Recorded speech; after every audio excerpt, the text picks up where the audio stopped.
خوش آمدید۔ آج ہم ایک ایسے نظریے پر بات کرنے والے ہیں جو شاید آپ کو سوچنے پر مجبور کر دے۔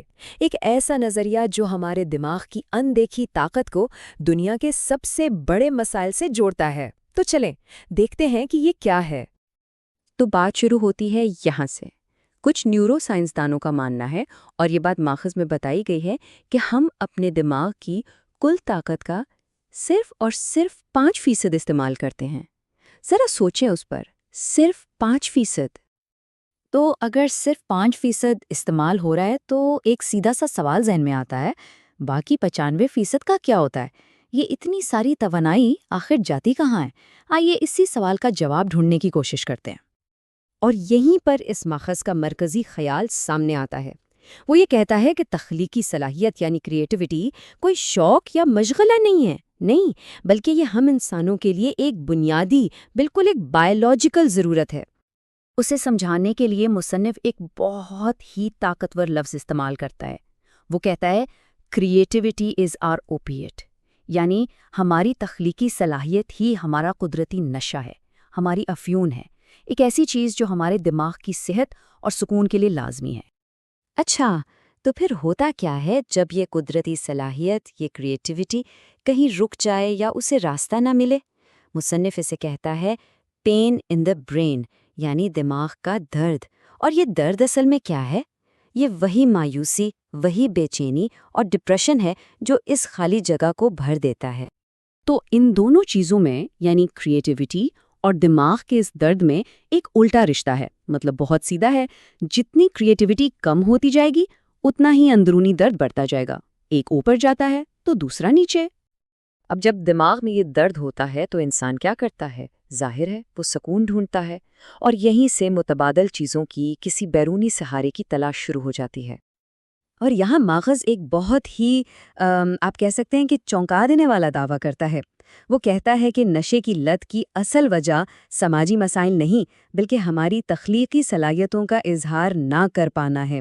یہ ایک بالکل ہی الگ نظریہ ہے جو نشے کی جڑ کسی اور ہی جگہ بتاتا ہے۔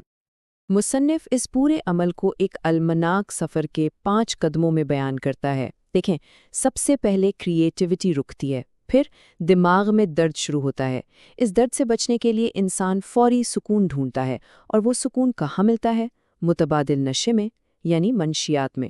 اور بس یہیں سے لت کا ایک ایسا چکر شروع ہو جاتا ہے جس سے نکلنا مشکل ہو جاتا ہے۔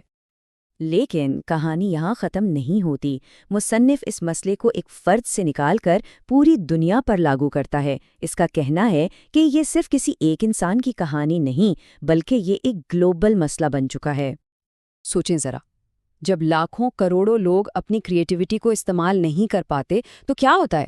ایک بہت بڑا خلا پیدا ہوتا ہے، اور اس خلا کو پر کرنے کے لیے منشیات اور الکحل کی ایک بہت بڑی اربوں ڈالر کی عالمی مارکیٹ وجود میں آ جاتی ہے۔ یعنی یہ صرف ایک سماجی مسئلہ نہیں رہتا، یہ ایک بہت بڑا بزنس بن جاتا ہے۔ اور اس نظریے کی جڑیں تاریخ میں بھی ملتی ہیں۔ ماخذ میں پیٹر ڈیل اسکاٹ کا حوالہ دیا گیا ہے، جو کہتے ہیں کہ نشاور چیزیں ہمیشہ سے، یعنی رینیسانس کے دور سے ہی، بڑی بڑی سلطنتوں کے لیے اپنی طاقت بڑھانے کا ایک سستا ذریعہ رہی ہیں۔ یہاں پر مصنف 3 عالمی نشوں کی بات کرتا ہے۔ پہلا منشیات، دوسرا تیل اور تیسرا جنگ۔ اس کا کہنا ہے کہ یہ تینوں چیزیں آپس میں گہرائی سے جڑی ہوئی ہیں، اور ان پر کنٹرول دنیا کی سب سے طاقتور طاقتوں کا ہے۔ یہ ایک ایسا چکر ہے جو ایک دوسرے کو مزید مضبوط کرتا ہے۔ اس تعلق کو سمجھنے کے لیے ایک مثال دیکھتے ہیں۔ ماخذ کے مطابق افغانستان میں امریکی مداخلت کے بعد امریکہ کے اندر افغان ہیروئن کی سپلائی میں ایک دم سے اضافہ ہوا۔ آپ دیکھیں، 1979 سے پہلے یہ مارکیٹ شیئر تقریباً 0 تھا، لیکن صرف 1 سال کے اندر یعنی 1980 تک امریکہ میں آنے والی 60% ہیروئن وہیں سے آ رہی تھی۔ یہ بہت بڑا اضافہ تھا۔ تو اب ہم واپس آتے ہیں اس بنیادی نقطے پر جہاں سے بات شروع ہوئی تھی، یعنی وہ قیمت جو ہمیں اپنی تخلیقی توانائی کو نظر انداز کرنے پر چکانی پڑتی ہے۔ اور آخر میں مصنف اسی نظریے کو امریکہ پر لاگو کرتے ہوئے کہتا ہے کہ شاید اس کی حالیہ معاشی اور سماجی مشکلات کی ایک وجہ وہاں کے لوگوں کی تخلیقی صلاحیتوں میں آنے والی کمی بھی ہو سکتی ہے۔ اور آخر میں مصنف ایک سوال سب کے لیے چھوڑ جاتا ہے، ایک ایسا سوال جس پر ہم سب کو سوچنا چاہیے۔ کہ اگر ہم اپنے دماغ کی زبردست توانائی کو سمجھنے اور استعمال کرنے میں ناکام رہے تو کیا ہم خود کو ایک بڑے خطرے میں نہیں ڈال رہے؟ یہ ایک ایسا سوال ہے جو اس پورے نظریے کا نچوڑ ہے اور ہمیں سوچنے پر مجبور کرتا ہے۔